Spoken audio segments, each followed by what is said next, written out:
Hello everyone, मैं हूं अंकिता और आज मैं आपके लिए बहुत ही इंटरेस्टिंग क्वेश्चन लेके आई हूं। ये नंबर सिस्टम से बिलोंग करता है, जिसको हिंदी में संख्या पद्धति कहते हैं।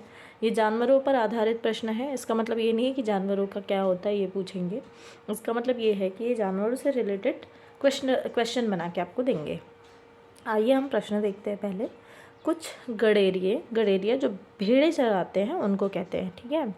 तो कुछ गडेरिए अपनी भेड़ें चरा रहे थे, यानी ह्यूमंस है ना, इंसान है वो भी, और भेड़ें यानी जानवर, ठीक है। इंसान और जानवर है यहाँ पे, मतलब ये जो सीन दिया हुआ है इसमें इंसान भी है और जानवर भी है, ठीक है। यदि ज़मीन पर कुल 230 पैर दिखाई दे, मतलब इंसान और जानवर यानी भेड़ और गडेरिए के टोटल पैर उन्होंने दिए हैं 230, तो आप सबसे पहले तो ये अंदाज़ा लगाइए कि इंसान के पैर कितने होते हैं। देखो 2 पैर होते हैं, है ना।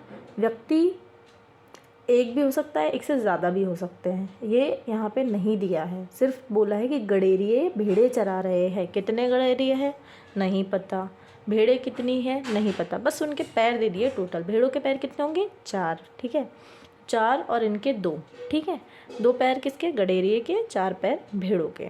यदि ज़मीन पर 230 पैर और उनके सिरों की कुल संख्या 60 हो। सिरों की कुल कितनी संख्या है, 60 है, ठीक है।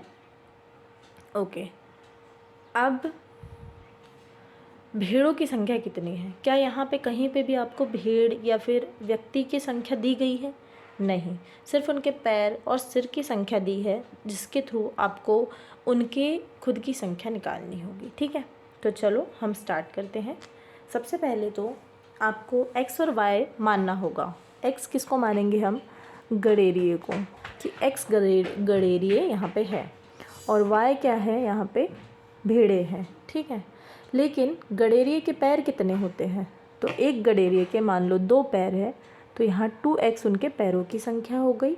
और यहाँ पे जो भेड़े हैं उनके पैरों की संख्या 4 होती है, तो 4y यहाँ पे भेड़ों की पैरों की संख्या हो गई। जब गडेरिए के पैर और भेड़ के पैर मिलते हैं तो टोटल पैर हो जाते हैं 230, ठीक है।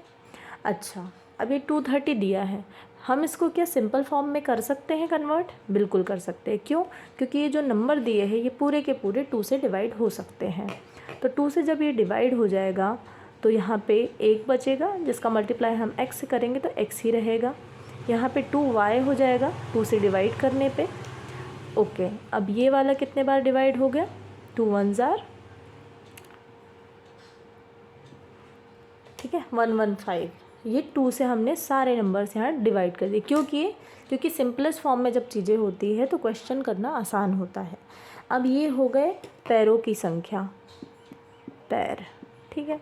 अब आते हैं हम सिर की बारी पे। सिर कितने हैं, ठीक है। तो सिर आपको पता है सबके एक ही होते हैं, सिर 2 3 नहीं होते, चाहे वो गडेरिए हो चाहे वो भेड़े हो। तो गडेरिए के पैर थे x, तो इसलिए सिर भी हम x ही लेंगे। भेड़ों के पैर थे y, जिसमें हमने 2y लिखा है यहाँ पे, तो सर भी हम y ही लेंगे। और टोटल कितने थे 60, ठीक है। अब इस इक्वेशन को हमको सॉल्व करना रहेगा। चूँकि यहाँ सब कुछ प्लस में है, यदि आप प्लस में करोगे तो यहाँ 2x आ जाएगा, यहाँ 3y आ जाएगा। लेकिन क्योंकि हमको किसी एक की वैल्यू निकालनी है, x या y में से किसी एक की, इसीलिए हम यहाँ पे इसको माइनस करेंगे, ठीक है। तो जब माइनस करोगे तो x में से x चला जाएगा और यहाँ कुछ नहीं बचेगा। और यहाँ पे जब प्लस माइनस माइनस हो जाएंगे तो 2y में से सिर्फ 1y बचा रह जाएगा। और यहाँ पे जब आप माइनस करोगे तो आपको दिख रहा होगा कि यहाँ पे 115 है और यहाँ 60 है, तो 5 का 5 यहाँ पे आ गया। 11 में से जब आपका 6 माइनस होगा तो 5, यानी 55 y की वैल्यू आई। y क्या थी, y हमारी भेड़ें थी, ठीक है। तो भेड़ों की संख्या आ गई 55, ठीक है। और शायद यही क्वेश्चन में पूछा भी था कि भेड़ें कितनी होगी। यदि आपसे प्रश्न ये भी पूछता है कि भेड़ों के साथ साथ गडेरियों की भी संख्या निकालिए, तो आपको क्या करना रहेगा कि जो गडेरिए की हमने वैल्यू रखी थी 2x, तो उसमें आप यहाँ पे वैल्यू रख सकते हैं या तो इस वाले में भी। तो हम नीचे वाले में रखते हैं, वो आसान है। तो x + 2y, y कितना है 55 है, ठीक है, = 115। ऐसे रख के आप वैल्यू निकाल सकते हैं आराम से। होपफुली आपको ये क्वेश्चन समझ में आया होगा और इजी था बट थोड़ा सा ट्रिकी होता है ये। तो आपसे पूछा था भेड़ों की संख्या, जो कि मैंने आपको बता दी है y = 55। ठीक है, तो thank you so much. Please like share and subscribe करिए मेरे चैनल को। Thank you.